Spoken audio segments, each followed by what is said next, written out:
Okay, hey, hey, hey. Dumating na po yung order natin online sa Shopee. Itong MMA 240 CPU liquid cooling. Ay, porbida. Ten. Buksan na natin. Gigisiin natin ito dito. Nakalagay. Return and refund policy. Provide a video while opening and packing to protect your rights. No video, no return fund. Nagiday mga ingon ani gidi ay. So, gigisiin natin ito dito. So, binili natin to kasi yung gamit natin na computer na Ryzen 5 2400G is laging naghahang. Oh no! Suspecha ko dahil yon sa sobrang init ng CPU. So, yung CPU fan niya hindi kayang palamigin yung CPU. Kaya susubukan natin itong liquid cooling. Wow! MA240 water cooling. Oy, porbida. Yes. Oh, ito na nga.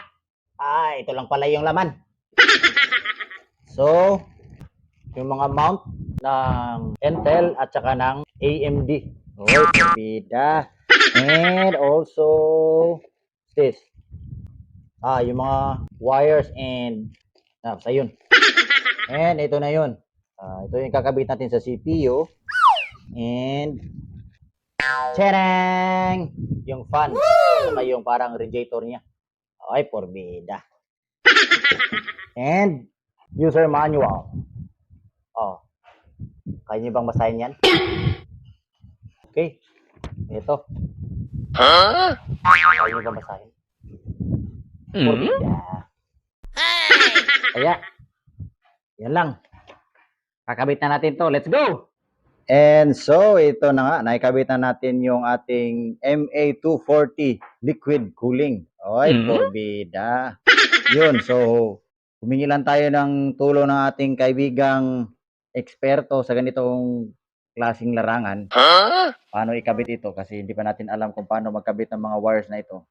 First time pa natin nagkaroon ng ganitong klaseng cooling system. Oh no! So, gumana naman siya. Na-testing na natin to kanina tanghali. Hanggang ngayon, hindi pa siya naghahang. Nice. 7 hours na siyang tumatakbo. Oy, porbida. Tumatakbo.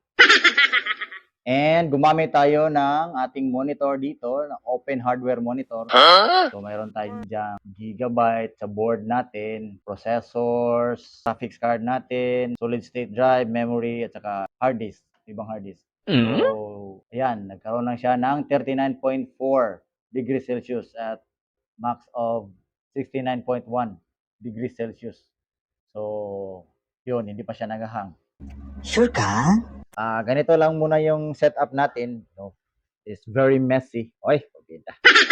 Kasi yung casing natin is, kung nakikita nyo, is January 12, 2008 pa yan. So, bibili lang tayo ng mas malaki-laking casing nito para mailagay natin dito sa loob. Kasi temporary lang yan siya dyan. So, yun. Shoutout nga pala sa ating kaibigang si Harold James Sande. Siya po yung tumulong sa atin para may kabit itong ating MA240 liquid cooling system. Oy, porbida.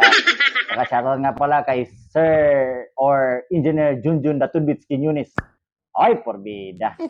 Maraming salamat sa inyong panonood. Hanggang sa muli. Paalam!